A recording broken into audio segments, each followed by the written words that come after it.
Hey everybody, welcome to my channel. Today I'm going to be reviewing Love After Lockup, Season 4, Episode 6. So go ahead, grab your drink and whatever else it is that you do, and let's get into this review. Shall we? The first couple we have is Kevin and Tiffany. So Kevin was leaving to go back home because Tiffany had brought another dude to pick her up from the halfway house, but she ends up convincing him to turn around to pick her up again. So he goes and gets her, and they're packing her stuff into his car, and he's just letting her know how hurt his feelings were when she walked by him and pretended she didn't see him and didn't speak to him at first. And now all of a sudden she wants to go home with him. So he's, voicing how that made him feel. And we learn more about Tiffany's charges. So she basically had some drug and gun charges that landed her in prison. She says that if she didn't go to jail, she probably would be dead. So hopefully she's changed her life and she's able to be on the straight and narrow.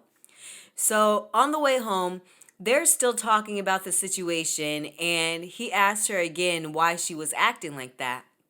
And she says that it was just because she was stressed about getting released.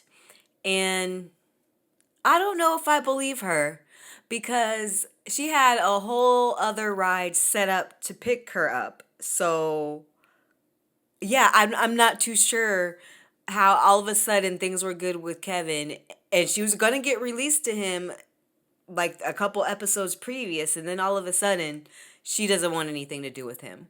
So it makes me think that there was something that Curtis may have had to offer her that was slightly above whatever Kevin has. That's just my theory on that. So I'll be honest, the whole scene with Kevin and Tiffany, Kevin was getting on my nerves. He asked her the same questions over and over and over again. And I don't want to be insensitive, but like, we get it. We get it. You're hurt. He could have ignored her calls and just went home, but he decided to answer and turn around and go and get her. So from this point on, there should be no more questions about why she did what she did, because in the end, you went back and you picked her up and took her home. So they get home and they're finally intimate, and they do the whole typical thing, like, this is where the magic happens and you gotta leave or whatever. So yeah, there was that. So the next morning, Kevin was up making her breakfast, and I thought that was really nice of him to do, especially her first morning out. I bet that was nice to have like a actual good meal, real bacon, real eggs, all that good stuff. So as they're having breakfast, they're talking about the relationship and what they need to do to have a good relationship. And so they're just saying that they basically want to take it slow and see where things go. So after they have this conversation, Tiffany gets up and goes to take a shower and get ready or something. But his ex, Kayla, calls. And he ignored it the first two times because he was in front of Tiffany, but he finally decides to go outside and talk to her. And he basically lies and says that he's with family and he has a lot to do, and that maybe they can catch up and have dinner or something. But right now he's just so tired and he's with his family. And yeah, that's how their scene ended. If you can't tell, I think they're boring. I'm not too interested in anything with them, so yeah, that's them. Next up, we have Chaz and Branwyn. So Chaz is driving down to the halfway house to pick up Branwyn, and he's rambling about some BS the whole time. I'll keep it real. I don't really know what he was talking about, because he sounds like a 13-year-old boy to me whenever he's talking about Branwyn. Like, you could tell he's a little bit infatuated with her. She's this beautiful woman who is out of his league, obviously, and he's just happy that he got to talk to her and that he's with her. And then he's talking about her ex being at the release. And I feel like if you have such a big problem, ask for the number. Ask for his number and let him know what's up. Like, hey, I don't appreciate that. Maybe wait for a different date or whatever. But I guess, I don't know. So he pulls up outside of the prison and he's getting emotional because he had a countdown on his phone for Branwen's release. And he's like saying how they've been waiting for this for 2 years and he's so excited and giddy. And again, he's cringy when it comes to her. Like, you can tell, like I said, it's infatuation. This woman is out of his league and he knows it. So as he's being cringy, he gets a call from Branwen, and basically she confirms that she's getting released that day. So he just needs to hang on and be patient, and she'll be out. So Chaz goes up to the gates and lets them know that he's there for Branwen, and they tell him, like, it's another hour. And he just stands there in the cold, and I thought that was weird. And then this other woman gets out of her car and he asks who she's there for, like he knew the woman or something. And she says, I'm here for Emma. I don't know if that was her name, but she says somebody. And then he goes on to say that he's there and he's getting married that day. And the woman's just like, "Oh, all right." And so she has a bouquet of flowers and she gives him one to give to Branwen when she gets out. And I just feel like he's doing the absolute most. There's no reason to tell that lady all that information. This is when I think that producers set up these scenes because that was a little bit too much. So then another car pulls up and it's Branwen's friend, her daughter, couple dogs, and her ex. Now this is the thing. Why were the dogs there? I don't get that part. Why were the dogs there? Let me shut up. That was strange though. I don't get that. But you could tell that Chaz is so insecure. He's so mad that Branwen's ex-boyfriend showed up, and he's just going on about how he shouldn't be there. They should never talk again. He needs to forget that he ever knew Branwen. But he didn't say that to him to his face. He said all that junk in the confessional. All he did was basically tell the ex-boyfriend that they're getting married. And the ex-boyfriend was like, cool, take care of her. So, I don't know. He just seemed to play it cool. So then Branwen gets out and he's all over her. And, then she hugs her friends and stuff. And before they could leave the parking lot, Chaz is on one knee proposing to Branwen. And you can tell he just wants to have her locked down. And I'm not sure why he thinks that the ring is going to do anything. Married people cheat all the time. So I'm not too sure why he's thinking that this is going to keep her in line. But I guess that's all that happened with them.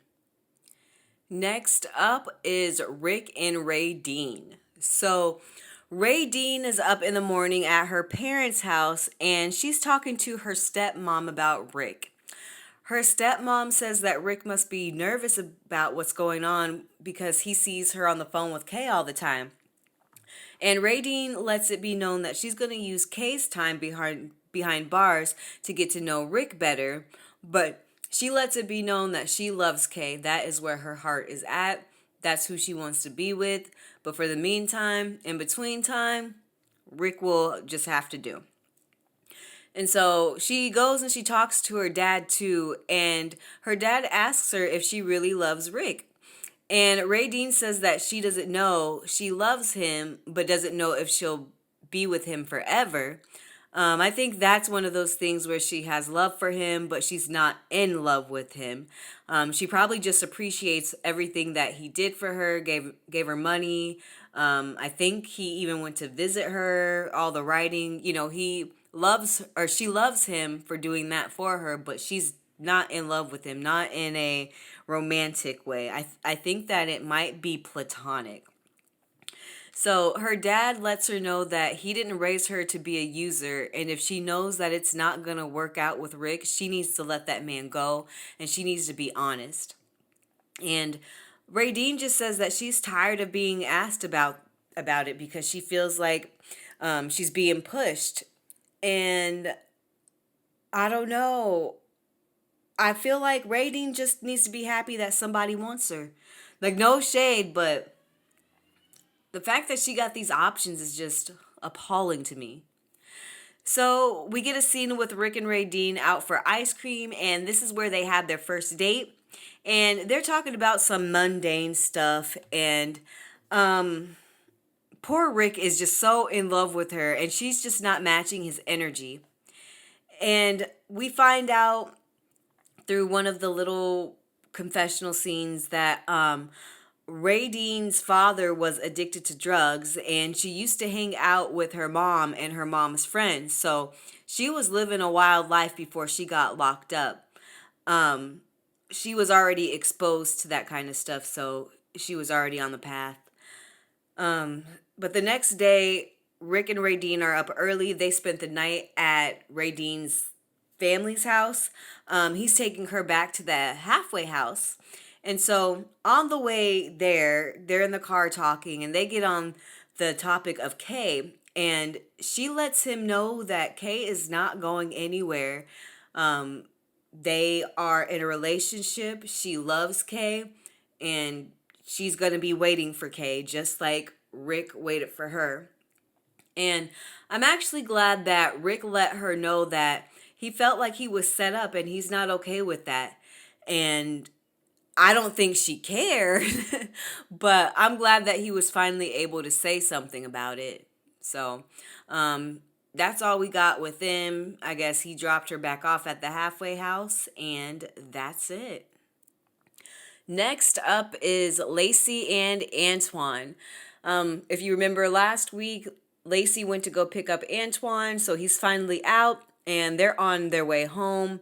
And somehow Antoine has a blunt, and I can't lie, he's having quite the release date. Quite the release date. So as she's driving, Lacey pulls out some chicken teriyaki that she had sitting in the car, and it got cold. And I'm glad that Antoine kept it real and said that it was a nice gesture, but he wants some real food. He wants something hot. He doesn't want that cold stuff in the Tupperware that she pulled out. And if I remember correctly, Lacey made that before she left her house. So that means that that had been sitting overnight in a hotel room. So I don't blame him. So instead of eating her chicken teriyaki, she stops at a Chinese restaurant and buys some chicken teriyaki from him, from them. And they sit in the car and eat. And Lacey's trying to be romantic and say it's their first date. And Antoine's just like, okay, anyways. So after that, Antoine asks, are they going to be able to go see his mom? Lacey starts asking if his mom put money on his books or came to visit him, and he says no. But those are questions that she doesn't need to be asking, and I agree. We don't know the relationship of him and his mom, and neither does she. She might think that she's been with this man for a couple years, but his mom knows him. Who knows? If he's been in and out of jail, she's probably like, you know what? I'm not going to see you this time. I'm not doing it. Tough love. So I don't think that she should have been acting any kind of way like she's some type of better than him, than her. Yeah, I didn't like that. I didn't like that at all. So Antoine calls his mom and asks if he can come visit, but unfortunately his mom got COVID, so he's stuck with Lacey. And when Lacey heard that, she actually started smiling. And I don't know, you for such a deadly disease, virus, she shouldn't have smiled when she found out that his mom had it, because not only was it his mom, but it was his grandmother too. If anything, she should have been like, dang, is there anything that we could do for you? I'll get some groceries delivered, something. But to sit there and smirk when she found that out, that wasn't cool. So they finally make it home to Lacey's house, and he lets it be known that he's not impressed. He thinks it's plain. um, I can't wait to see where he lives, because he's not impressed with anything at all. And so she makes him a drink, and he has a blunt, and they're just chilling, and it's all awkward. And so, in that awkwardness, he decides to call his mom and grandma, and he's talking to them for a little minute. And Lacey's just sitting there irritated, and she's so jealous of his mom, and it's very strange. That's his mom. You're not in competition with her. I'm sorry. I think that's very, very strange for her to be jealous and not wanting him to talk to his mom, especially on his release date. Of all dates, that's what he's going to want to do. He's going to want to talk to his mother.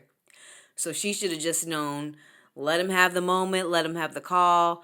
It's not that deep. So they get off or he gets off the call with his mom and grandma, and they finally sit on the couch together, and they're getting closer and getting more intimate. I guess some of the awkwardness is wearing off, and they go back to her room and they get intimate. And yeah, that's it. That's what they did.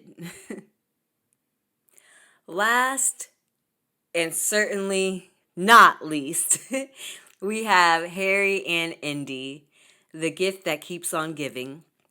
So they're on their first date, and it's a date that Harry actually set up. They go to this indoor activity place. It has like tightrope walking and stuff. Tightrope walking. I don't even know how that is said, but they walk on that string. And it looks like a little cool place. I wouldn't want that to be my first date, but if you're adventurous and stuff like that, cool. So immediately after they do their first activity together, Indy ruins the vibe by talking about babies. And Harry kind of just deters from that conversation. And I'm with him on this one, because I think that she should have just enjoyed the little time that they were spending together and kept it moving. She really should have just enjoyed herself in that moment. So when they're done doing their activities, they sit down and talk for a bit. And Indy is feeling really good about their relationship, where they're at. And I can't help but think they look really awkward together. Them sitting across from each other, it almost looks like it's forced. So they're about to leave, and Harry's phone goes off, and it's a text from a woman, and Indy sees it. And she gets upset because he just keeps lying to her, and he doesn't care. He does not care about her or her feelings. He's going to do whatever he wants to do. So she decides that she's going to leave. She leaves him at wherever they had their date at, and Harry's just sitting there. And the producer asks him where he's going to be going for the night, but he won't say. The producer also asks Harry who is Terry, and he says he won't talk about that either. So it's the next morning, and Harry doesn't come home at all. So Indy is running errands, looking all sad. And her mom calls her, and she lies and says that everything is going good, that she's fine.